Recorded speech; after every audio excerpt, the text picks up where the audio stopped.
அந்த வீட்டுல வந்து அமானுஷம் இருக்கு, ஒரு ஆத்மா இருக்குன்றது 100% கன்ஃபார்ம். அன்னைக்கு அவன் வந்து குடிச்சிட்டு அந்த வீட்டுக்கு வந்திருக்கான். குடிச்சிட்டு வந்த அவன் தூக்கு மாட்டி சாகுற அளவுக்கு போயிருக்கான்.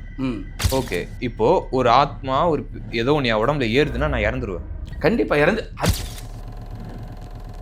உடம்பு என்னது வேலைக்கு போனாலும் வேலை வேண்டாம், எதுக்காக இன்னைக்கு வேண்டாம்ல, இன்னைக்கு வேண்டாம் நாளைக்கு பார்த்துக்கலாம், நாளைக்கு இல்லை நாளைக்கு அது அப்படிதான் போயிடும்.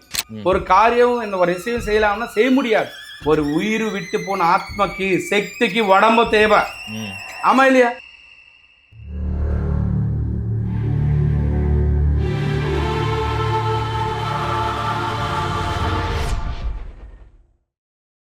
ஸோ ஹாய் கைஸ், மறுபடியும் அதே மாதிரி ஒரு வீடியோ தான்.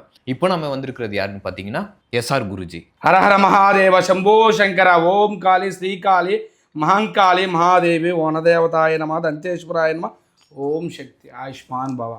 ஓகே, இப்போ வந்து கண்டிப்பாக நான் என்ன பண்ணிட்டு இருக்கேன்றது உங்களுக்கு தெரியும்னு நினைக்கிறேன். ஆமாம், நிறைய பேய் கதைகள், சாதாரண மக்களோட வாழ்க்கையில் நடக்கிற அமானுஷ்யமான விஷயங்கள், இதை பற்றி தான் நான் சொல்லிக்கிட்டு இருக்கேன்.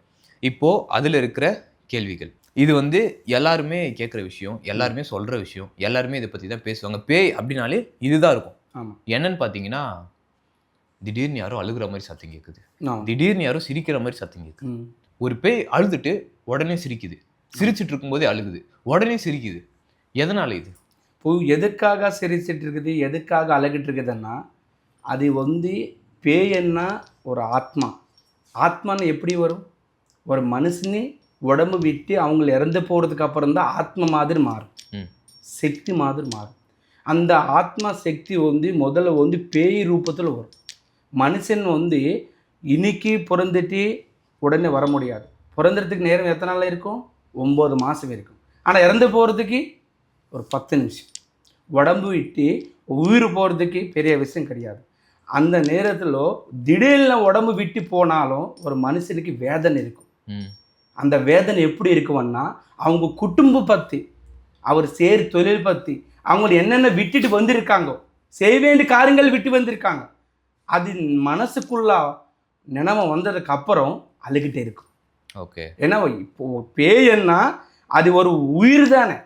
ஒரு மனுஷன் விட்டுட்டு வந்துறதுக்கு அப்புறம் தான் பேய் மாதிரி மாறும். அந்த பேய் மாதிரி மாறுது ஒரு ஆத்மாக்கு வந்து மன நிம்மதி இல்லாமல், மன திருப்தி இல்லாமல், நம்ம குடும்பத்தை விட்டு வந்திருக்காங்க, நம்ம வீட்டுன்னு விட்டு வந்திருக்காங்க, வேலைன்னு விட்டு வந்திருக்காங்க, பிள்ளைங்களே எல்லாரும் விட்டுட்டு வந்திருக்காங்க. அவங்கள யாரும் பார்த்துட்டாங்க நினச்சி வச்சு அழுகிட்டே இருக்கும். சிரிச்சிட்டுனா அவங்க குடும்பத்தில் நடந்து நல்ல சந்தர்ப்பப்பட்டு யோசனை வந்ததுக்கப்புறம் சிரிச்சுட்டு போயிடும். அது மூலமாக வந்து அவங்களுக்கு பேய்களுக்கு மனுஷனுக்கு எப்படி வேதனை இருக்காமோ ஆத்ம சக்தி கூட அப்படிதான் இருக்கும். அந்த ஆத்மா பேய் வந்து ஒன்று தான். சரி, ஓகே சாமி. இப்போ வந்து நான் ஒரு பையன் ஒரு கதை சொல்லியிருந்தான். அந்த வீட்டில் வந்து அமானுஷம் இருக்கு, ஒரு ஆத்மா இருக்குன்றது 100% கன்ஃபார்ம். அன்னைக்கு அவன் வந்து குடிச்சிட்டு அந்த வீட்டுக்கு வந்திருக்கான். குடிச்சிட்டு வந்த அவன் தூக்கு மாட்டி சாகுற அளவுக்கு போயிருக்கான். நல்ல நேரமாக அவன் ஃப்ரெண்டு கரெக்டாக அந்த டைமுக்கு வந்துட்டான். அவனுக்கு எதுவும் நடக்கல கண்டிப்பாக.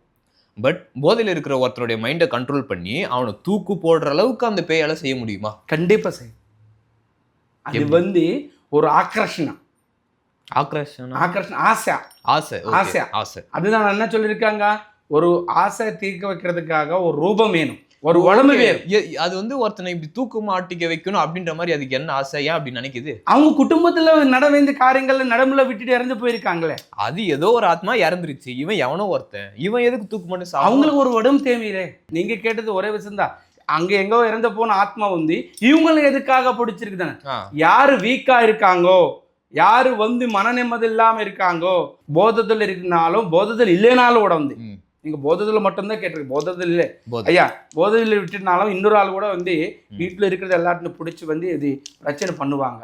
ஆத்மாக்கு வந்து ஒரு உடம்பு வேணும்.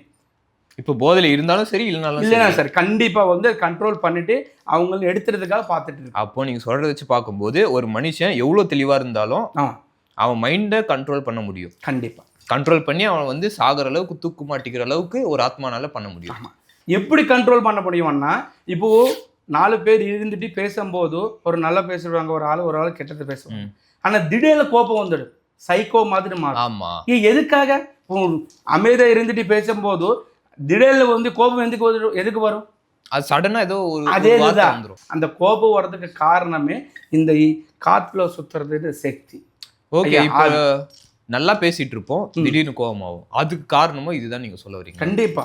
அந்த கோபத்துல அவங்க என்ன செஞ்சுட்டு இருக்கு தெரியாது, என்ன பண்ணிட்டு இருக்கு. ஒருத்தர் கொல்லுவாங்க. கோபத்துல பண்ணிட்டேன், கோபத்துல செஞ்சுட்டேன். ஆமா, அவங்க அதுக்கப்புறம் வந்து நான் என்ன செஞ்சிருக்கேன் எனக்கு தெரியல, இப்போ எதுக்காக பண்ணிட்டு தெரியல. அப்போ கோபம் எனக்கு வந்து எதுக்காக இப்படி செஞ்சிருக்கு எனக்கு தெரியாது. அவங்கள வந்து சொன்னா யாரும் புரிஞ்சுக்க மாட்டேங்க. அப்போ இவங்க வந்து இந்த நான் கோவத்துல செஞ்சுட்டேன் அப்படின்னு சொல்ற விஷயங்கள் எல்லாமே ஒரு ஆத்மாவோ ஒரு பேயோ ஏதோ ஒரு விஷயம் தான் அவங்க அந்த மாதிரி பண்ண வைக்குது. கரெக்ட் தான். அந்த கோபம் போறதுக்கு அப்புறம் வந்து கேட்ட என்ன பதில் சொல்லுவாங்க அவங்க? கோவத்துல பண்ணிட்டு எனக்கு தெரியல எதுக்காக தெரியல. ஆனா உடம்பு அவங்க கண்ட்ரோல் இல்ல, அடுத்தாள் கண்ட்ரோல் தான் இருக்காங்க. அடுத்தாள் கண்ட்ரோல் இருக்கும்போது அது வந்து அப்படிதான் இருக்கு. ஆனா அந்த அவங்க உடம்புல இருக்கிற ஆவி கண்ட்ரோல் இருக்கும்போது அவங்களுக்கு வேலை செய்யாது. இது நல்லது, இது கெட்டது, இவங்க அண்ணா தம்பி என்னது, ஆனா சொந்தம் வந்து யாருன்னு அடிச்சிடுவாங்க, எது என்ன பண்ணுவாங்க. ஓகே கைஸ், தயவு செஞ்சு கோவத்தை கண்ட்ரோல் பண்ணுங்க. ஓகே சாமி, அடுத்த கேள்விக்கு போயிடுறேன். சந்தோஷம். எனக்கே ஒரு சில விஷயங்கள் நடந்திருக்கு. என்னது? எந்த பேயும் எனக்கு டைரெக்டாக இந்த அளவுக்கு பெருசாக எதுவும் அஃபெக்ட் பண்ணதில்லை. ஆமாம். ஆனால் கனவு மூலியமாக ஒரு சில விஷயங்கள் நடந்திருக்கு. ஆமாம். ஸோ ஒரு பேய்னாலேயோ ஒரு ஆத்மானாலேயோ கனவு மூலியமாக ஒருத்தவங்களை கனெக்ட் பண்ண முடியுமா? கண்டிப்பாக. எப்படி? அதுக்கு நான் என்ன சொல்லியிருக்கேங்க, ஆத்மாவுக்கு வந்து கோரிக்கை இருக்கும், ஆசை இருக்கும். ஆசை இல்லாமல் இறந்து போன ஆத்மங்கள் வந்து சிலங்க உடம்புல ஏறி வந்து அவங்களுக்கு பிடிச்சிருந்த சந்தோஷம் பண்ணிட்டு போயிடும். அதுக்கு ஒரு எக்ஸாம்பிள் என்னங்கன்னா, கல்யாணம் நடக்காமல் அவங்களுக்கு வந்து கல்யாணம் நடக்காமல் இறந்து போன ஆத்மகம் வந்து ஆசை தீராமல் இருக்கும். அவங்கள என்னக்கு ஒரு புருஷன் ஒரு பையன் இறந்து போனாலும் எனக்கு ஒரு பொண்டாட்டி வேணும். அப்போ வந்து மனுஷனா இருக்கும்போது இருக்கக்கூடிய ஆசைகள் எல்லாமே இறந்ததுக்கு அப்புறமா இருக்கும் நீங்க சொல்ல. கண்டிப்பா அந்த ஆசை வந்து இருக்கிறதுக்கு அவங்களுக்கு உடம்புல. ஓகே, உடம்பு இல்லாம ஒரு பேயால எதனா ஒரு விஷயத்த பண்ண முடியுமா? கண்டிப்பா பண்ண முடியும். அதுக்கு வந்து பிரேத சக்தின்னு சொல்லுவாங்க. பேய் வேறு பிரேத சக்தி வேறு. பேய் வந்து ஒரு ஆத்மா மட்டும்தான், ஒரு ஆளை இறந்து போன இருக்கிறது மட்டும்தான் அது பேய். ஓகே. ஆத்மா வந்து பிரேத சக்தின்னா அது வந்து முதல்ல வந்து ஒரு உடம்புல ஏறி அவங்கள இறந்துட்டு அவங்கள ஆத்மாலே அது கையில் பிடிச்சிட்டு வாங்க. ஓகே, இப்போ ஒரு ஆத்மா ஒரு ஏதோ ஒன்று உடம்புல ஏறுதுன்னா நான் இறந்துருவேன். கண்டிப்பாக இறந்து. அதுக்கு வந்து தீராம விஷயங்கள் வந்து பத்தலைன்னா உங்களோட பத்தலைன்னா உங்கள் உடம்புல எதுக்காக இருக்கணும்? உங்களுக்கு பிடிச்சிருக்குனாலும் உங்களோட அந்த ஆத்மாக்கு வந்து வேலை நடக்கலை, அது பத்தலை சக்தி. அதனால உங்களை எடுத்திருக்கனாலும் உங்களை ஆத்மா உங்களை சேர்த்து அவங்க கையில இருக்கும். ஓகே, சரி, அந்த மாதிரி தான் அது போயிட்டு இருக்கு. இருங்க, எனக்கு இன்னொரு ஒரு டவுட் இருக்கு. எனக்கு பேய் பிடிக்குது. ஆமாம். நான் எங்கே போவேன்? இருங்க ஃபுல்லாக கேட்டுடுறேன். இப்போ நான் இருக்கேன், உங்க முன்னாடி நிற்கிறேன், பேசிட்டு இருக்கேன், எனக்கு எல்லாம் தெரியுது. இப்போ ஒரு பேய் வந்து என் உடம்புக்குள்ள பூந்துருச்சுன்னு வைங்க. இப்போ நான் பண்ற விஷயங்கள் எல்லாமே நான் பண்ணல, பேய் தான் பண்ணுது. ஆமாம். அப்போ நான் எங்கே போகிறேன்? என்னோட நினைவுகள் எங்கே போகுது? உன்னோட ஆலோசனை உன்னோட விதி வந்து உங்கள் கையில் இருக்காது. அடிக்கடிக்கு வந்து மன நிம்மதியில் வெளியே சுற்றிட்டு போயிட்டு இருக்கும். எது வெளியே சுற்றிட்டு இருக்கோம்? வேலை விட்டுட்டு, வீடு விட்டுட்டு, குடும்பத்தை விட்டுட்டு அவங்களுக்கு எங்கே போயிட்டு இருக்கு அவங்களுக்கு தெரியாது. முதல்ல வீட்டு விட்டுட்டு போனாலும் திரும்பி வரமாட்டேங்களே. எங்கே போனாலும் எந்த போயிட்டு இருக்குதுன்னு தேடினாலும் கூட கண்ணை பிடிக்க முடியாது. எதுக்காகுதுன்னா அவங்க எங்கே இருக்குது அந்த ஆத்மாவுக்கு தான் தெரியும். அது போகிற வழி மட்டும்தான் ஞாபகம் இருக்கும், திரும்பி வர மாட்டேது வழி ஞாபகம் இருக்காது ஆத்மாவுக்கு. அந்த மனுஷனுக்கு அந்த ஆத்மா மூலமா கூட்டி போறதுக்குனால அவங்களுக்கு தெரியாது. அதுங்க எத்தனை பேரை காணாம போயிட்டு இருக்காங்க, எத்தனை லட்சக்கணக்கில் காணாம போயிட்டு இருக்குது. உயிரோடு இருக்காங்கோ இறந்து போயிருக்கிறதோ தெரியாது. மொத்தத்துல உயிரோடு இருந்தது என்னது கூட கண்டுபிடிக்காது. நீங்க கேட்டு வந்து அதே மாதிரி உங்களுக்கு பிடிச்ச விஷயங்கள் உனக்கு தெரியாது. ஆனா உங்க கூட இருக்கிறது உங்க குடும்பத்துல இருக்கிறது தெரிஞ்சு போயிடும். உங்களை வந்து என்னென்ன செஞ்சுட்டு இருக்குது. முதல்ல வந்து உங்களுக்கு பேய் பிடிக்காம இருக்கிறதுக்கு இல்லாம இருந்தனால எப்படி இருக்காங்க, நீங்க வேலை எப்படி பண்ணிட்டு இருக்குது, படிச்சுட்டு இருக்குதா, வேலைக்கு போயிட்டு இருக்குதா, வீட்டில் எப்படி பேசிட்டு இருக்குது, உன்னோட நடவடிக்கை தெரிஞ்சு போயிடும். அது அவங்களுக்கு தெரிஞ்சு போயிடும். உனக்கு எப்படி தெரியுதுன்னா உனக்கு வந்து நீங்க செய்யறது என்னதுன்னு நமக்கு ஞாபகம் இல்லாம போயிடும். நான் செய்யறது இப்போ பேய் எனக்கு பிடிச்சதுன்னா நான் என்ன செய்யறேன், அது சிலங்க டைம் மட்டும்தான். உனக்கு பேய் பிடிச்சிருக்கா வேலை செய்ய முடியாது, குடும்பத்துல எல்லாருக்கிட்ட அன்போட பேச முடியாது. ஓகே, வெளியே போனாலும் வீட்டில் இருந்தாலும் ஒரு என்னது ஒரு அமைதியா இருந்துட்டு திடீர்னு கோபம் வரும். தெரியாம கோபம் வரும். சின்ன சின்ன விஷயத்துக்கே நிறைய கோபம் இருக்கு. அதுக்கு காரணம் தான் இந்த பேய். இந்த பேய் சக்தியை வந்து உடம்புல இருந்து மூலமா யார் எது பண்ணிக்கினாலும் எது செஞ்சுக்கினாலும் அது ஜெயிக்க முடியாது, சம்பாதிக்க முடியாது, சந்தோஷமா வாழ முடியாது. அதுக்கு வந்து என்ன செஞ்சுக்கினாலும் நீங்க கேட்டது என்னங்க, எனக்கு பிடிச்சது எப்படி தெரிஞ்சு போயினா இது மூலமா உடம்பு என்னது வேலைக்கு போனாலும் வேலை வேண்டாம், எதுக்காக இன்னைக்கு வேண்டாம்ல, இன்னைக்கு வேண்டாம் நாளைக்கு பார்த்துக்கலாம், நாளைக்கு இல்லை, நாளைக்கு அது அப்படிதான் போயிடும். ஒரு காரியம் என்ன ஒரு விஷயம் செய்யலாம்னா செய்ய முடியாது, முன்னேறி போக முடியாது. போக முடியாம உன்னோட மீது உனக்கு நம்பிக்கை இல்லாத போயிடும். புரியுது. அதாவது மொத்தமா டவுன் ஆயிருவோம் நம்ம. கண்டிப்பா எதுவுமே பண்ண முடியாது. நெகட்டிவ் தான் ஆகும். பாசிட்டிவ் ஒண்ணுமே இருக்காது. என்னால முடியும், என்னால செய்யறேன், நம்பிக்கை போயிடும். நிறைய பேர் பேய் பிடிச்சி அவஸ்தைப்பட்டுட்டு இருக்காங்க. ஆமா, சொல்லவே முடியாது. ஏன்னா எனக்கு கதை சொல்றவங்களே அவ்வளவு பேர் இருக்காங்க. அப்போ சொல்லாதவங்க எவ்வளவு பேர் இருப்பாங்க. ஆமா. இப்போ அந்த மாதிரி இருக்கிறவங்களுக்குலாம் அதுல மாட்டாம இருக்கிறதுக்கும் தப்பிக்கிறதுக்கும் எதனா வழி இருக்கா? கண்டிப்பா. இப்போ ஒரு பிரச்சனை வந்தால் அந்த பிரச்சனைக்கு வந்து கண்டிப்பாக வந்து ஒரு என்னது பரிகாரம் நிவர்த்தனை இருக்கும். அதே மாதிரி இந்த மாதிரி பேய் பிடிச்சிட்டாளுக்கு வந்து 2 விதமாக இருக்கும். முக்கியமான வந்து அவங்கள வர வச்சுட்டு பூஜையில் உட்காந்து வச்சு கட்டி திக்பந்தனை பண்ணி எடுக்க வேண்டியது இருக்கும். ஆனால் எல்லாரும் வந்து வர முடியாது, தூரத்தில் இருப்பாங்க, ஐயா கஷ்டத்தில் இருக்காங்க, வரதுக்கு வசதி இருக்காது. அந்த மாதிரி இருக்கிற ஆளுக்கு வந்து அவங்க பேரில் வந்து ஐயா அவங்க பேரில் வந்து வெத்தலைப்பாய் மை போட்டு பார்த்தா எல்லா விஷயங்களும் எனக்கு தெரிஞ்சு போயிடும். ஐயா ஒரு பொம்மை, ஐயா இந்த மாதிரி வந்து ஒரு ரூபம், ஒரு பொம்மை. நான் என்ன சொல்லியிருக்குது, உடம்பு வேணும். ஒரு உயிர் விட்டு போன ஆத்மாக்கு சக்திக்கு உடம்பு தேவை. ஆமா இல்லையா? அவங்க எங்கே இருப்பாங்க, நானும் எங்கே இருப்பாங்க, அது எப்படி வேலை செய்யணும்னு நினச்சிருப்பாங்க. ஆனால் அது வந்தது இருக்கிறது காற்று. ஆனால் இங்கே காற்று இருக்குது, உனக்கு கண்ணுக்கு தெரியுமா? தெரியாது. ஒரு காற்று இருக்கே இல்லையா? இருக்கு. எது எப்படி சொல்லிருக்கு நீங்க? சுவாசிக்கிறோம். அதுதான் உடம்புல உயிர் இருக்கிறது வருகிறதா ஆவி, உடம்புல உயிர் இல்லாமல் போகிறது தான் அது ஆவி.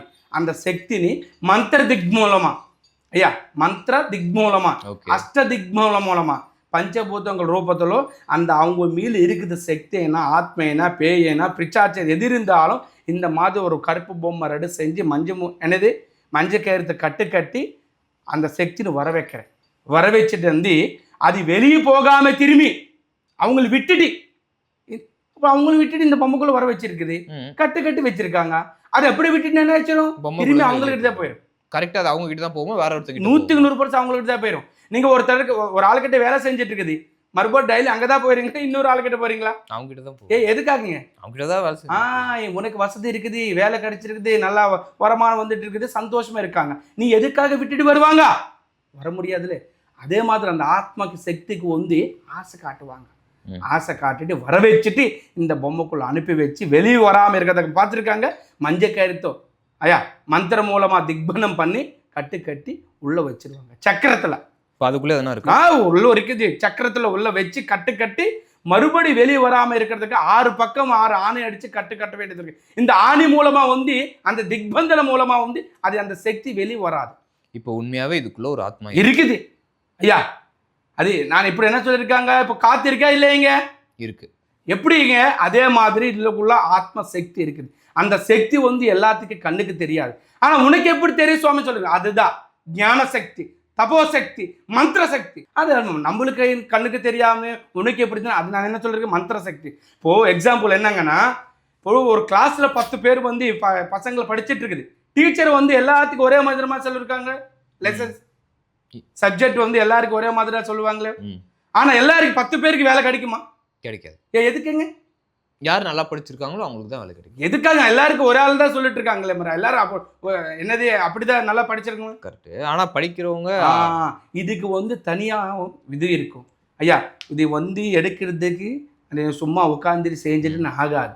இது மந்திரம் மூலமா திக்தன்மம் மூலமா சுடுகாலில் உட்காந்துட்டு ஒரு ஆத்மனை வர வச்சு பிடிக்கிறதுக்கு வந்து ஞான சக்தி இருக்கும், தப்போ சக்தி இருக்கும். அந்த தப்போ சக்தி ஞான சக்தி மூலமா அது பிடிக்க முடியும். அது எனக்கு தெரியும். அதனால நான் பிடிச்சதில் வச்சிருக்கேன், எனக்கு தெரியுது.